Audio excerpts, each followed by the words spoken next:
everyone. I'm Christine Tulley, President and Executive Writing Coach at Defend, Publish, and Lead, and welcome to episode 289, Mid-Year Scholarship Check-In. I apologize if my voice is a little bit scratchy today. I've been suffering from some allergies, so we'll see how this episode goes. But what we're going to do today is to take a moment to just check in on how January through June went for you in terms of scholarly productivity, your scholarly pipeline, what kinds of things got published, what are projects that are stalled, and essentially it's just taking a pulse of your scholarly productivity. So if you're watching on YouTube, you can see a note that I left for myself in Penzu, which is my online notebook. I love to record everything there, but it shows how I'm thinking about this. And if you're listening audio only, this is going to be something that you can totally understand just by listening through audio only. And in fact, if you're driving or doing something else, it's a good time to reflect on some of these things. So here's what I'm doing when I do a mid-year scholarship check-in. One of the things that I try to do is I just try to take stock of where I'm at. So what got published in the last 6 months, if anything? We know that scholarly writing and publication can be very slow. Sometimes you can work on something for 2 years and then it finally comes out in print. One of the things I try to evaluate is what was published this year, meaning in the last 6 months. So one of the things that I know was published for me was a book chapter in an edited collection. So that's something that I could say, yes, in the last 6 months, I published this, it's in print, somebody could go read it, it's out there. That's the only thing I have. And there are many times where I'll do a mid-year check-in. So this is for the first half of the year 2026. I might have nothing. There's definitely been some years where I've been in that position.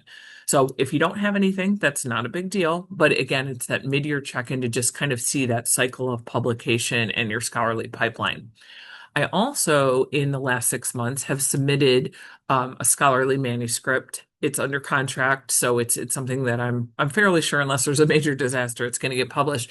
But now that it is submitted, I have it in, I've completed it, but now I'm waiting for, I believe, the page proofs would be my next stage. So that's something that got completed in the last 6 months. It's something that I can check off. It was a lot of writing for kind of in a rapid period of time. So one nice thing about the mid-year scholarship check-in, if you have something published, you have something finally submitted, maybe one thing you were working on, for example, was job applications to get a better job, whatever the thing is, if you've got those things completed, the nice thing about a mid-year scholarship check-in is that you also can celebrate a little bit. So it was very satisfying, even though technically I did two things. To me, those were two big things. So far, so good for this mid-year scholarship check-in. If you find, on the other hand, you haven't published anything, you haven't submitted anything, the main reason that I'm talking about this in this particular episode is that we still have a lot of 2026 left.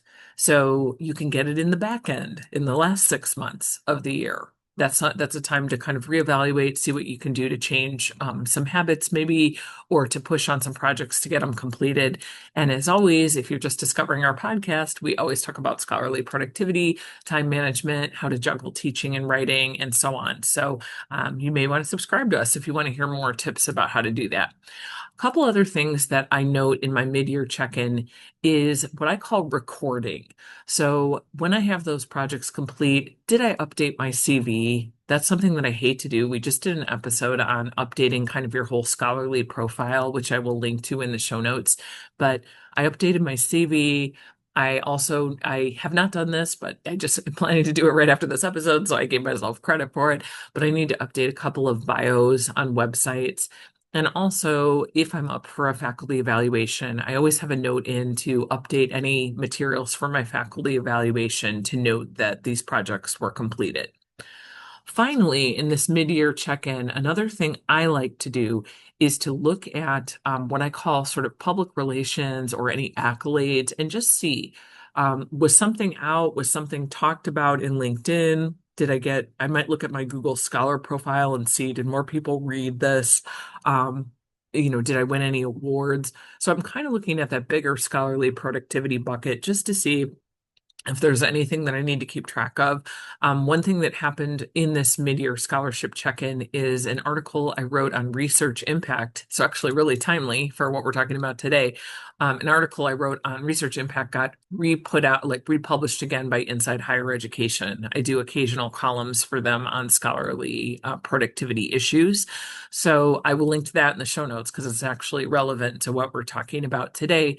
But this is a spot to just kind of like look around and see, did anybody talk about your work? Did anybody give you any accolades? Do you need to put something out on LinkedIn about your work, or if you have a blog, or if you have another social media area of choice to do that? If you're not somebody that uses social media, what about dropping an email to a colleague? Maybe somebody might be interested in your work, and you could say, hey, I know we work in the same area. I just put this out. Wanted to let you know, might be of interest. Let me know if you've got anything out. I'd love to read it and catch up on it. So there's lots of ways to do that, but it's really easy for us to let years go by without doing some of this. So the mid-semester or the mid-year check-in is a really good idea for scholarly productivity. The other thing that I do at this point, I try to do it by July 1st. This episode is coming out somewhere in the mid-July of 2026. But the other thing that I will try to do is just look at July to December. So what do I want to do in the next 6 months? And so for me, I set myself just 3 writing goals. And then I also gave myself kind of a new project for fall. So one of the goals is to complete a writing project I'm working on. My loose goal is August 1st. It might play out more like August 15th, but I've been working on an article. I sometimes call this my yucky writing project because it's one that I don't want to do. But I decided to give the rest of this summer to just getting it off my plate. I'm tired of carrying it around. I'm tired of having what I call like a zombie project. So we have an upcoming episode on zombie projects, which you can listen to that when it comes out. But it's basically these projects that are half complete or partially complete, and we just never seem to finish them. So some projects we can just let go of. Sometimes we can, decide, okay, well, maybe I'll get a co-author and try to finish it off. I'll say more about that in that episode. But for this particular one, what's happening with it is it's relying on me. I haven't touched it in over a year, and I'm just not all that interested in it anymore, but I really want to get it done. So it was a summer project. So that's something that's in my second half of 2026. But also, I have an obligation project. We've talked about this in Writing Project Mix, and I'll make sure that I link to that episode in the show notes. It's one of our most popular, but it's where you consider what kinds of writing projects do you want to put into a particular semester.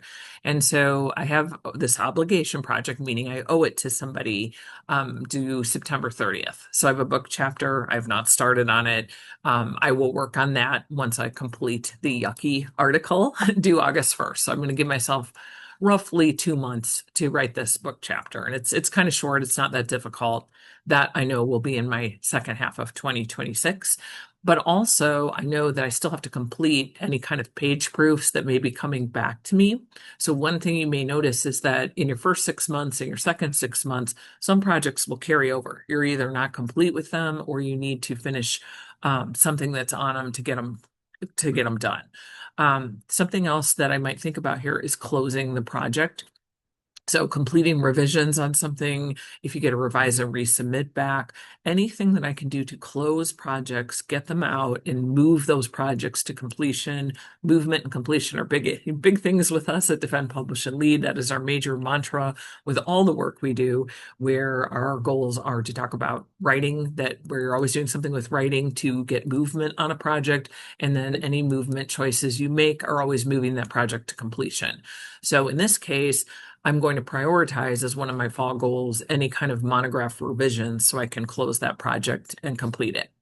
And then after I hopefully complete the book chapter, and assuming I have some revisions completed on my monograph, I'm always looking ahead to see, well, what can I put in the second half of the year.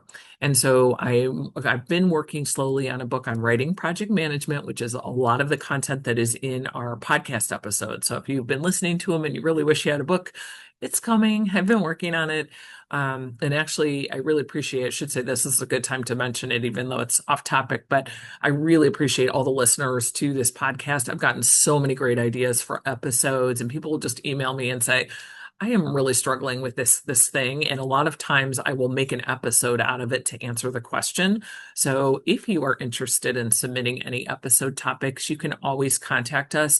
There at defendpublishandlead.com. There's a little contact us little form. Just write in what your question is. I'm happy to get a podcast episode out about it if I can. But I know that one of the things that I want to work on in my second half of the fall is that writing project management book. So hopefully this helps you think through just how to do this check-in, how long this took me. This took me 20 minutes. It was not very long. It might take me a little bit longer if I had to add some things to a CV or something like that, but I had already done that. But this mid-year scholarly productivity point is also a good chance to get real with yourself. So if you're somebody that's on the tenure track or you're a graduate student that's on the job market, you might be looking this year. It's a really good chance just to see, am I working the way that I should be? How many projects can I reasonably manage? That's part of your writing project mix. How many things do I need to move more quickly on? Should I drop 2 projects and just prioritize one to move a project to completion? This is a point where if we're just thinking of 2026 as a calendar year, not an academic year, you're able to add some adjustments to adjust for the second half of the year to make those corrections that maybe you want to make. And speaking of that, if you are interested, our end of July 2026 free webinar is all on planning for the fall semester. So really thinking about like, what is your writing routine going to look like? What kind of projects are you putting in there? How are you going to manage to pull off doing, the projects you want to do along with that heavy teaching load? Where is your time to write? Just a lot of really good planning, and it's totally free. So if you're interested in joining us for that, the link will be in the show notes. And also, I encourage you to check out Textbook and Academic Authors Association. They are our only sponsor, but this is also a good time as you think about your memberships resetting for the academic year. Many people do re-up memberships in August, but you might look at rejoining. You can join it for a very, very low cost with a coupon code that's in our show notes. So check that out if you're interested in kind of re-upping for the year. It is my absolute lowest cost membership, and that's where I get a lot of my scholarly content, templates, tools, all that kind of stuff. So hopefully this helps you kind of think through what you want to do in the second half of 2026, and happy writing this week.